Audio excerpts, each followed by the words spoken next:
Good afternoon students. आज हम पढ़ेंगे हिंदी का पाठ 2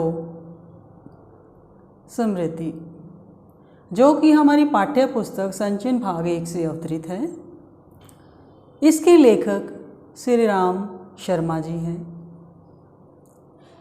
इस कहानी के माध्यम से लेखक ने लोगों को प्रेरणा दी है कि वो साहस से और विवेक से काम लें, अपने कार्य को बड़े साहस के साथ करें, आत्मविश्वास के साथ करें, क्योंकि स्वयं लेखक भी बचपन से ही साहसी रहे हैं और ये जो उनकी कहानी है स्मृति, वो भी उनके साहस से भरी हुई कहानी है, जो कि हमें प्रेरणा दे रही है। लेखक बचपन से ही वीर साहसी थे और समाज में जागरूकता फैलाने का इन्होंने काम किया।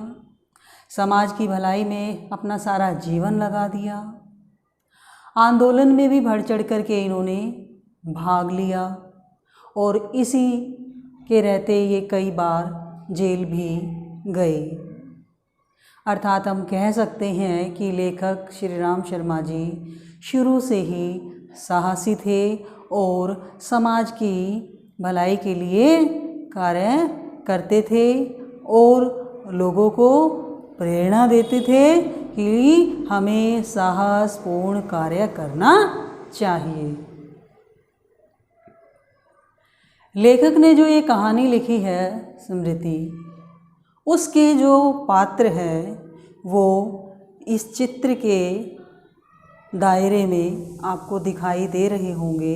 ये वो सभी पात्र हैं जो कहानी स्मृति में आए हैं। सबसे पहले देखेंगे हम, ये है एक बेर का पेड़। इसके पास जो खड़ा है वो है लेखक, जो कि बेर तोड़ रहा है। ये एक कुआं है जिसके पास लेखक और लेखक से छोटा भाई खड़ा है। उसके हाथ में एक डंडा है। लेखक की उम्र इस समय 11 वर्ष की है और छोटे भाई की उम्र 8 वर्ष की है। ये पत्र है जिसको हम चिट्ठी कहते हैं। पहले हम चिट्ठी संदेश देने के लिए एक स्थान से दूसरे स्थान भेजते थे, लेकिन अब इसका प्रचलन जो है कम हो गया है। अब हम मोबाइल से, इंटरनेट से अपने संदेश को भेजते हैं। अगला पात्र है सांप, जो कि इस कुएं के अंदर रहता है। तो ये सभी पात्र इस कहानी में कार्य कर रहे हैं। आइए पढ़ते हैं हम इस कहानी में लेखक ने अपनी क्या भूमिका निभाई, लेखक ने किस तरह से अपने इन पत्रों को इस कुएं के अंदर से निकाला, कैसे निर्णय लिया इस जोखिम भरे कार्य को करने के लिए, और कैसे लेखक सफल हो गया अपने इन पत्रों को कुएं से निकालने में। तो यही कहानी आज हम पढ़ेंगे, लेखक की स्मृति। ये कहानी सन 1908 की है। वो समय था सन 1908 का। उस समय कड़ाके की सर्दी थी। सर्दी बहुत ज़्यादा थी। दिसंबर और जनवरी के महीने की बात है, जिस समय बहुत ज़्यादा सर्दी पड़ती है। सार के रूप में पहला पॉइंट देखते हैं हम, लेखक का डाकखाने के लिए जाना। सन 1908 में लेखक की उम्र 11 वर्ष की थी और भाई की उम्र, जो छोटा भाई था, उसकी उम्र 8 वर्ष की थी। लेखक शुरू से ही उछल कूद करने वाला, मस्ती करने वाला व्यक्ति था। अब इसको डाकखाने के लिए क्या काम मिला कि उसको डाकखाने के लिए जाना पड़ा। जब लेखक उछल कूद कर रहा था, मस्ती कर रहा था और झरबेरी के पेड़ यानी बेर का जो पेड़ है उसको झरबेरी बोलते हैं, तो बेरी के पेड़ से यानी बेर के पेड़ से बेर तोड़कर खा रहा था, मस्ती कर रहा था। उसी समय अचानक से किसी ने आकर के आवाज़ दी लेखक को कि तुम्हें तुम्हारे घर बुला रहे हैं, तुम्हारे भाई ने तुम्हें बुलाया है। इस आवाज़ को सुनकर के लेखक के मन में एक भय उत्पन्न हो गया।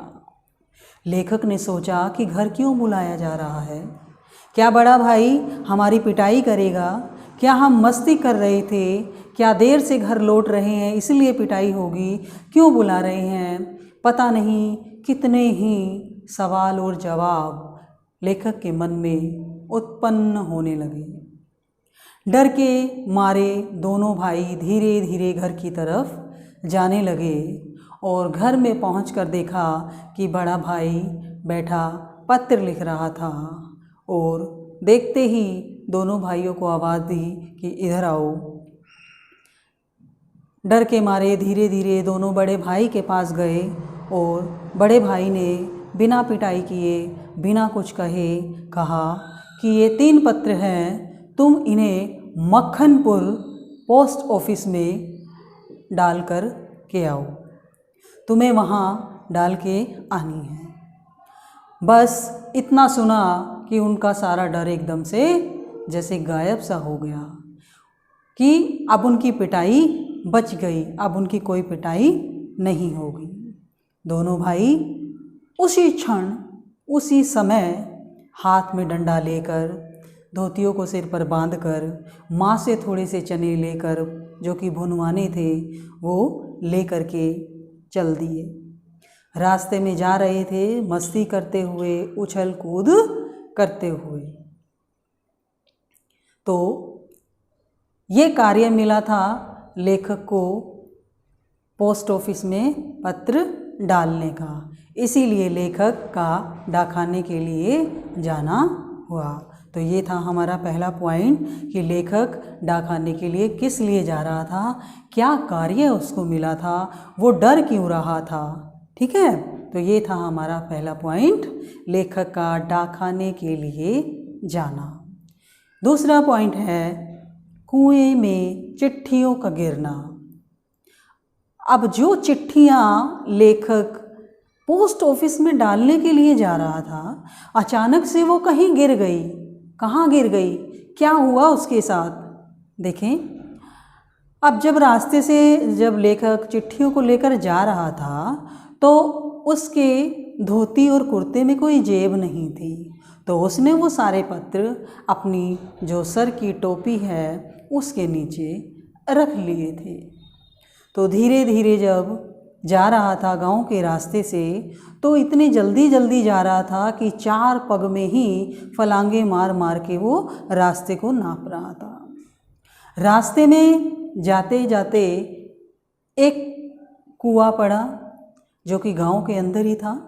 कच्चा कुआं था और पानी भी इसमें बहुत कम था, लेकिन पानी तो नहीं था, लेकिन इसके अंदर ये जो सांप है वो रहता था। सभी बच्चों को पता था, सभी गांव के बच्चों को पता था, लेखक के दोस्तों को भी पता था। तो लेखक की जब टोली रोज़ इस रास्ते से जाती थी तो मिट्टी का डेला लेकर रोज़ वो सांप के ऊपर डालते थे, और जैसे ही वो मिट्टी सांप के ऊपर पड़ती थी तो सांप एकदम अपना फन फैलाए फुफकारता था, और ये देख कर के बच्चों को बड़ा मज़ा आता था। वैसा ही मज़ा जैसे वैसे ही किलकारियाँ मारते थे, जैसे कि हम कह सकते हैं कि जंगल में अगर कोई शेर आ जाए तो हिरणों का झुंड तेज़ी से भाग पड़ता है, तेज़ी से चिल्लाते हुए वो भाग पड़ते हैं। लेकिन लेखक और बच्चे यहाँ भागते नहीं हैं, लेकिन चिल्लियाँ उसी तरीके से मारते हैं जब ये सांप फन फैलाकर फफकारता है। तो जब ये लेखक मिट्टी का डला लेकर अपने हाथ से उछलकर सांप के ऊपर डालता है तो इसको लगा कि झुकते हुए कहीं टोपी कुएं में ना गिर जाए, तो अपने दूसरे हाथ से लेखक ने वो टोपी जिसमें पत्र रखे हुए थे वो हटा ली। मस्ती में उसको ध्यान ही नहीं रहा कि पत्र भी इस टोपी के अंदर है। जैसे ही लेखक ने मिट्टी उछल कर डाली, वैसे ही पत्र भी उसके हवा के साथ लहराते हुए इस कुएं में जाकर गिर गए। जैसे ही वो पत्र कुएं में गिरे, लेखक के मानो होश उड़ गए। अब तो उसे लगा कि उसकी